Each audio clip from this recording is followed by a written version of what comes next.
Dear students, BPSC के बाद CDPO का एग्जाम आयोजित होगा। इस बार थोड़ा सख्ती रहेगी और पिछली बार की घटनाओं से जरूर छात्रों ने भी, आयोग ने भी, प्रशासन ने भी सीख लिया होगा। समय से पहले जाइएगा, चूंकि सख्ती इस बार रहेगी। 1.5 घंटे पहले चले जाइए सेंटर पे, आराम से जाकर वहां पर बैठिए। इस बार प्रशासन भी सतर्क है, आयोग भी चौकन्ना है और हमें लगता है कि इस बार एग्जाम बहुत अच्छे से, सब कुछ अपनी जगह पे टाइम से आयोजित होगा। एक आईडी केवल अपना रखिएगा और पेन रखिएगा और ओएमआर शीट अच्छे से भरिएगा। करंट अफेयर्स को लेकर बहुत सारे लोग बार बार प्रश्न पूछ रहे हैं, तो करंट अफेयर्स में 1 जनवरी 2021 से कर लीजिए। अगर टाइम है, संभव है, आपके पास पढ़ने के लिए समय है, तो 1 जनवरी 2021 से अप टिल मार्च अप्रैल तक के 15 अप्रैल तक 2022 तक का करंट अफेयर्स कर लीजिए, जितना संभव हो सकता है। आज बात हो रही है बीपीएससी में किस तरह से साइंस के प्रश्न आए। किसी भी स्टूडेंट को गाइड करने में सबसे बड़ी समस्या आती है कि कौन सी बुक को लेकर चला जाए, और हमारे लिए तो खासकर बहुत बड़ी दुविधा होती है। हम गाइड बुक चलाते हैं और उसी बुक, 1 या 2 बुक से आपको लेकर आगे बढ़ते हैं, साथ साथ चलते हैं। हमारे लिए बहुत बड़ा संकट का समय होता है कि इससे प्रश्न आ रहा है कि नहीं, क्योंकि हमें जवाब देना होता है और इसीलिए इस पर हमारा फोकस रहता है कि एग्जाम के बाद जो प्रश्न आए एग्जाम में बुक्स में है या नहीं, और इसीलिए हम रिव्यूज रेगुलर लेकर आते हैं। आज साइंस का, फिजिक्स का रिव्यू कर रहे हैं और आपको जानकर ताज्जुब होगा कि अगर 10 में से 9 क्वेश्चंस लाइन बाय लाइन आपको दिख जाए आपके केवल एक बुक में, दूसरे भी बुक्स में होगा। हम जो बुक्स चला रहे हैं हम उसकी बात कर रहे हैं, हम क्राउन की बात कर रहे हैं। लेकिन याद रखिए, क्राउन नहीं, सीजीएल में लूसेंट फिर चलेगा, इसलिए कोई प्रमोशन, कोई प्रचार नहीं है। अभी हम क्राउन की बात कर रहे हैं। पीसीएस की जब बात आती है हम क्राउन चलाते हैं।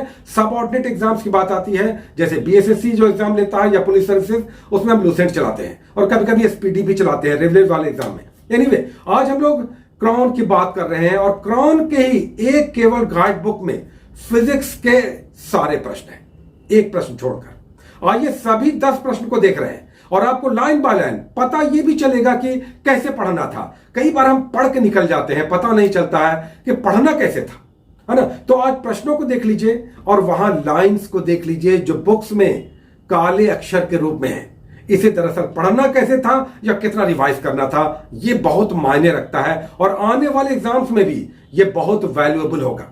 अब देखिए, सीजीएल में हम जो बुक चलाएंगे लूसेंट, कैसे पढ़ना है, कितने घंटे पढ़ना है, अपने घर पे रहते हुए, कहीं न मत जाइए, कोई प्रॉब्लम नहीं है। हमारी छात्राएं भी कहीं नहीं जाना है, घर में रह के पढ़िए, लेकिन कुछ घंटे निकालिए स्टडीज के। चलिए, साइंस का, फिजिक्स का आज पहला क्वेश्चन। इंटरेस्टिंगली हम सेट ए का क्वेश्चन दिखा रहे हैं और सेट ए में 1 से लेकर 30 क्वेश्चन तक साइंस के ही थे। तो इस बार साइंस के 30 क्वेश्चन आए। फिजिक्स, केमिस्ट्री, बायोलॉजी 10-10, बिल्कुल 10-10 में डिवाइडेड। 1 से लेकर 30 तक साइंस के क्वेश्चंस। आज हम 1 से लेकर 10 तक फिजिक्स का क्वेश्चन आपको रिव्यू कर रहे हैं। पहला क्वेश्चन देखिए, फिजिक्स का इस तरह से आया। पूछा कि दर्पण के सामने खड़े एक व्यक्ति को अपना प्रतिबिंब अपने से बड़ा लगता है, किस प्रकार का दर्पण है? अपने से बड़ा लगता है तो यह तो अवतल दर्पण होना चाहिए। लेकिन आइए बुक्स में देख लेते हैं। बुक में जो क्राउन का बुक है, हम पेज नंबर के साथ आपको दिखा रहे हैं। बुक में जो लाइट वाला चैप्टर है उसमें यहां पर देखिए अवतल दर्पण को लेकर साफ लिखा हुआ है कि इसमें चेहरा विशाल, सीधा और आभासी बनता है। दूसरा क्वेश्चन आइए देखते हैं। दूसरा क्वेश्चन, पंखे चलाने से क्यों हमें आराम महसूस होता है? यह क्वेश्चन बुक में नहीं था, है ना। यह क्वेश्चन बुक में नहीं था कहीं पर, इसे हम स्किप करते हैं, यही एकमात्र क्वेश्चन नहीं मिला। तीसरा क्वेश्चन आइए, तारे टिमटिमाते हैं। तारे टिमटिमाते हैं किस कारण से? कुछ लोग कहेंगे आसान क्वेश्चन है। बात आसान या टफ की नहीं है, आपके बुक में है या नहीं, ये मेरा मान। चलिए देखिए, इसे बुक्स में देखते हैं। ये तारे क्यों टिमटिमाते हैं, यहां पर देखिए साफ लिखा हुआ है। और ये प्रकाश का अपवर्तन, हम तो छोटा सा पार्ट दिखा रहे हैं। इस पेज पे आप जाएंगे तो प्रकाश के अपवर्तन वाले सेगमेंट में यहां पर उसके उदाहरण के रूप में यह दिया हुआ है। नेक्स्ट क्वेश्चन, हाइड्रोजन बम किस सिद्धांत पर आधारित है? बहुत इंटरेस्टिंग है। अधिकतर लोग जानते भी हैं एटम बम या हाइड्रोजन बम, लेकिन आइए बुक में देखते हैं। यहां पर थोड़ा सा कंफ्यूजन था कि कंट्रोल्ड है या अनकंट्रोल्ड है।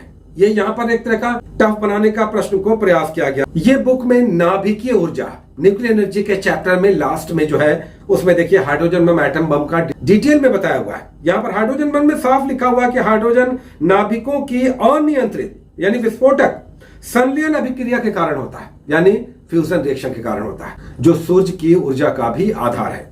नेक्स्ट क्वेश्चन देखिए, प्रेशर कुकर में खाना जल्दी क्यों पक जाता है? प्रेशर कुकर में खाना क्यों पक जाता है? आइए इसे बुक में देखते हैं, समझाया कि नहीं। देखिए आपके बुक में जो साइंस में फिजिक्स में मोशन के बाद कार्य शक्ति और ऊर्जा है पुराने वाले बुक में, और उसके बाद 5 छोटे छोटे टॉपिक्स हैं। बोयंसी है, उत्प्लावनता है, पृष्ठ तनाव है, केशिकत्व है, दाब है, प्रेशर है यानी हुक्स लॉ है। दाब वाले टॉपिक में देखिए ये साफ दिया हुआ है कि ऊंचाई पर जाने से दाब घट जाता है, जिसके कारण पहाड़ों पर खाना बनाने में कठिनाई होती है। आइए नेक्स्ट क्वेश्चन, यदि रेफ्रिजरेटर के दरवाजे को खोल दिया जाए तो क्या होगा? ये फिजिक्स का लास्ट में अन्य तत्व, जो हम सबसे लास्ट टॉपिक कराते हैं फिजिक्स में, उसमें ये मिसलेनियस अन्य तत्व होता है। इसमें वन लाइनर्स में ये दिया हुआ है। नेक्स्ट क्वेश्चन पे आइए। ये भी जो हमने कहा कि फिजिक्स में 5 छोटे छोटे टॉपिक्स हैं, उसमें उत्प्लावनता एक टॉपिक है। बॉयंसी यानी आर्किमिडीज का सिद्धांत बहुत अच्छे से समझाया गया है 2 पेजेस में, वहां पर इसे आप देख सकते हैं, जिसमें साफ देखिए बॉक्स बनाकर लिखा हुआ है कि किसी बर्तन में भरे जल में तैरते हुए बर्फ के पिघलने पर तल क्या होगा, सरफेस क्या होगा और परिवर्तित रहेगा। नेक्स्ट क्वेश्चन आइए देखते हैं। ये देखिए डिवाइसेस में पूछ दिया, जो उपकरण लास्ट में टॉपिक है, यंत्र और उपकरण यानी डिवाइसेस क्या मेजर करते हैं, तो वो यहां पर आप देख सकते हैं। आइए अब 9 नंबर क्वेश्चन देखते हैं, जो ग्रेविटेशन का क्वेश्चन था। इसमें देखिए लिखा हुआ है कि किस तरह से एक पंख है, एक रबड़ की गेंद है और एक लकड़ी का गेंद है, ये सब एक साथ गिराया जाता है, कौन पहले पहुंचेगा? ग्रेविटेशन यानी गुरुत्वाकर्षण चैप्टर का ये प्रश्न है, जिसमें देखिए साफ लिखा हुआ है कि किसी भी वस्तु को पृथ्वी अपने खास बल से आकर्षित करती है, जो फोर्स ऑफ ग्रेविटी कहलाता है, जिसका एक फिक्स्ड मान होता है 9.8 मीटर पर सेकंड स्क्वायर। लेकिन ये मास से इंडिपेंडेंट होता है, यानी द्रव्यमान से इसे कोई मतलब नहीं है। तो चाहे आप फर्क गिराइए, लोहे की कोई वस्तु गिराइए, सब एक साथ गिराइए, घर्षण अगर नहीं रहेगा सब एक साथ पहुंचेगा। तो ये क्वेश्चन ग्रेविटेशन का था, ये भी डायरेक्ट इनडायरेक्ट मिल गया आपके बुक में। नेक्स्ट देखिए 10वां क्वेश्चन, पानी की बूंदों पर अगर कोई फिल्म दिखाई जाती है, आपने बबल पे देखा होगा, रंगीन दिखाई देता है बबल, तो ये जो रंगीन कलर फिल्म दिखाई देती है पानी के बबल पर, किस घटना के कारण है? आइए देखते हैं कि बुक में ये कैसे बताया गया है। बुक में वन लाइनर्स में अन्य तत्व देखिए बहुत इंपॉर्टेंट है, 2 क्वेश्चन तो अन्य तत्व से ही मिल गया, बल्कि 3 क्वेश्चन मिल गया। लास्ट में देखिए अन्य तत्व में मिसलेनियस में फिजिक्स के ये दिया हुआ वन लाइनर के रूप में कि किस तरह से इंटरफेरेंस ऑफ लाइट, प्रकाश के व्यतिकरण के कारण यह घटना दिखाई देती है। अच्छा, और तो और केमिस्ट्री का एक क्वेश्चन जो केमिस्ट्री से भी रिलेटेड है, फिजिक्स का क्वेश्चन बन जाता है।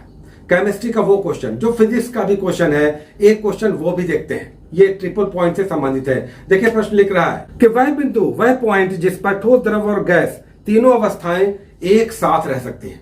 ये केमिस्ट्री का भी क्वेश्चन है, फिजिक्स का भी क्वेश्चन है, हीट का क्वेश्चन है। हीट के चैप्टर में देखिए ये ट्रिपल पॉइंट समझाया गया है कि तीनों अवस्थाएं अगर एक पॉइंट पर एक जगह दिखाई दे तो इसे हम क्या कहते हैं? ये त्रिक बिंदु या ट्रिपल पॉइंट कहलाता है। तो 11 क्वेश्चंस, 11 में 10 क्वेश्चंस आपको लाइन बाय लाइन हमने दिखा दिया कि क्रॉन के बुक में ये सारे हैं। हालांकि सीजीएल में हम लूसेंट चलाएंगे, क्योंकि लूसेंट और क्रॉन दोनों ही शानदार बुक है, और भी अच्छी बुक्स है, क्योंकि हम जो चलाते हैं हम उसकी बात करते हैं। तो इस बुक में लाइन बाय लाइन 11 के फिजिक्स क्वेश्चंस में से 10 क्वेश्चंस मिल गया। तो केवल आपको अपनी जगह पर रहते हुए एक सधे हुए गाइडलाइन से कुछ घंटे स्टडीज में देकर पढ़ाई करना है। उसके बाद चाहे बीपीएससी हो, सीडीपी हो, चाहे सब इंस्पेक्टर हो या सीजीएल जैसा एग्जाम्स हो, कोई भी एग्जाम हो, रेलवे हो, एनटीपीसी हो, घर में बैठकर केवल पढ़िए। हाँ, अच्छे बुक्स का कलेक्शन और अच्छा गाइडेंस आपके रिजल्ट को एश्योर करता है।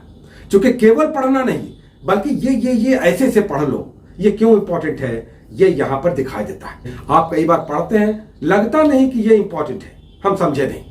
तो प्रश्न देखिए, सॉल्यूशन देखिए, लाइन बाय लाइन मिलाइए और तब समझिए कि जो आप पढ़ रहे हैं वही महत्वपूर्ण है। लेकिन कैसे पढ़ना है, यह आपके एग्जाम में प्रश्नों से मैच करने से संबंधित बहुत निर्णायक घटना है।